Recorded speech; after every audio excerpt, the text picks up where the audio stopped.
Assalamualaikum warahmatullahi wabarakatuh.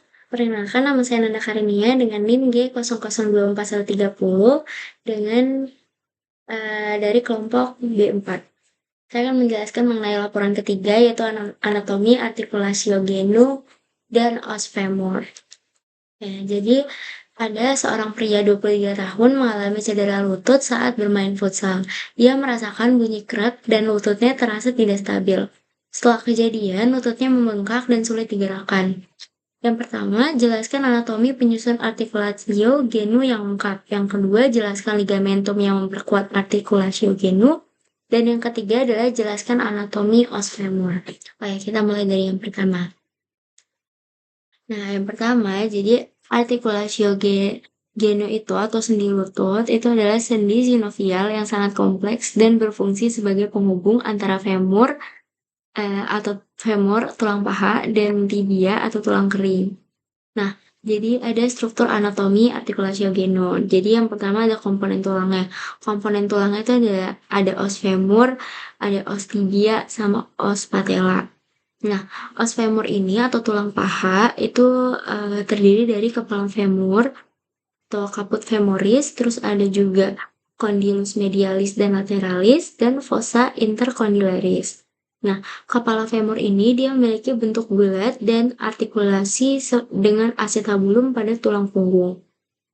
Pada sendi lutut yang terlibat adalah bagian distal dari femur. Nah, ada juga condylus medialis dan lateralis. Ada dua tonjolan yang terletak di bagian distal femur, membentuk permukaan artikular yang berfungsi berhubungan dengan tibia. Selanjutnya ada fossa intercondylaris. Itu adalah lekukan antara condylus medialis dan lateralis yang menjadi tempat melekatnya ligamentum cruciatum atau ACL dan PCL. Nah, selanjutnya ada os tibia. Os tibia itu adalah tulang kering.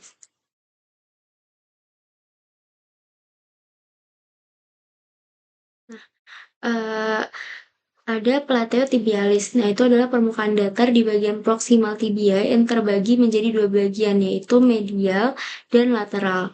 Itu adalah tempat condylus femoris berartikulasi. Selanjutnya ada tuberositas tibia. Itu adalah bagian anterior tibia yang merupakan tempat perlekatan ligamentum patella. Uh, yang merupakan kelanjutan dari tendon musculus quadriceps femoris. Selanjutnya ada os patella atau tempurung lutut. Nah, itu berfungsi sebagai tulang sesamoid yang terletak dalam tendon musculus quadriceps. Itu memberikan perlindungan pada sendi lutut dan meningkatkan mekanika fleksi dan ekstensi. Selanjutnya ada komponen kartilagonya. Jadi ada kartilago hyaline sama meniskus. Kalau kartilago hyaline itu dia melapisi permukaan artikular dari femur dan tibia untuk mengurangi gesekan dan memberikan bantalan. Terus juga ada meniskus. Itu terdapat dua meniskus, ada medial dan lateral yang berbentuk C. Itu berfungsi untuk meningkatkan stabilitas sendi, menyerap beban, dan menyediakan distribusi tekanan di dalam sendi. Selanjutnya, di struktur anatomi artikulasio genu itu ada kapsul sendi. Nah, kapsul sendi itu ada kapsul sinovial sama membran sinovial. Nah, kapsul sinovial ini dia membran fibrosa yang membungkus sendi dan mengandung cairan sinovial. Dia memberikan pelumasan dan nutrisi bagi struktur di dalam sendi. Selanjutnya ada membran sinovial, itu untuk menutupi bagian dalam kapsul sendi dan memproduksi cairan sinovial. Nah, selanjutnya ligamen yang mendukung artikulasio genu. Jadi sendi lutut ini diperkuat oleh berbagai ligamen yang menjaga stabilitas saat bergerak. Nah, itu ada ligamentum kolateral. Jadi ligamentum kolateral itu ada medial sama lateral. Jadi ada ini ya. Nah, itu kalau medial itu terletak di sisi medial lutut, dia mencegah pergerakan lateral yang berlebihan. Kalau lateral itu dia di sisi lateral lutut untuk mencegah pergerakan medial yang berlebihan. Jadi gunanya untuk saling menjaga antara medial sama lateral. Jadi kalau medial itu kebalikan, dia menjaga lateral, kalau lateral itu dia menjaga medial. Terus ada ligamentum cruciatum. Nah, atau anterius, itu ACL. Nah, itu untuk menyilang dari bagian anterior tibia ke bagian posterior condylus lateral femur untuk mencegah pergerakan anterior tibia ya terhadap femur dan menjaga stabilitas rotasional. Terus ada juga ligamentum, ada anterius sama posterius. Kalau posterius dia dari bagian posterius tibia ke bagian anterior condylus medial femur. Kalau terus ada juga ligamentum patel. Ligamentum patel itu kelanjutan dari tendon musculus quadriceps. Itu menghubungkan patella dengan tuberositas tibia.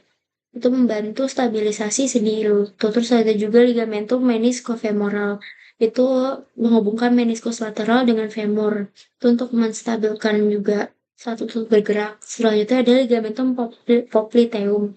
Itu popliteum itu ada oblikum sama arcuatum. Kalau oblikum itu di bagian posterior lutut. Itu dia memberikan tambahan stabilitas pada kapsul sendi.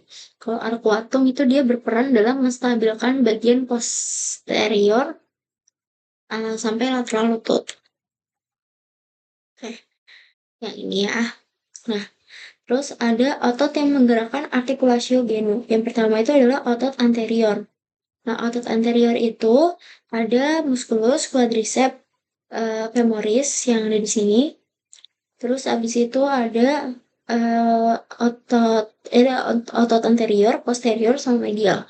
Kalau anterior itu musculus quadriceps femoris, kalau otot posterior itu musculus hamstring. Nah, selanjutnya ada otot medial. Otot medial itu ada di musculus adductor. Selanjutnya ada pembuluh darah dan inervasinya. Jadi arteri yang menyuplai sendi lutut itu berasal dari arteri poplitea.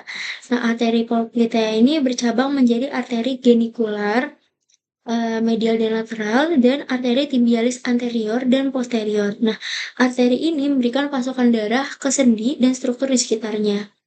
Nah, yang selanjutnya itu ada inervasinya. Nah, inervasinya itu sendi lutut ini ada beberapa saraf, yaitu ada 3.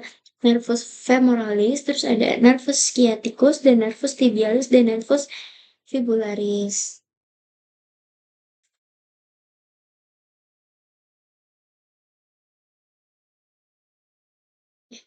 Terus, eh nervus femoralis itu dia menyuplai otot-otot anterior paha dan kulit di bagian anterior dan medial paha. Kalau nervus sciaticus itu dia menyuplai otot-otot posterior paha dan memberikan cabang ke sendi lutut. Selanjutnya ada nervus tibialis dan nervus fibularis. Itu dia menyuplai bagian distal dari sendi lutut.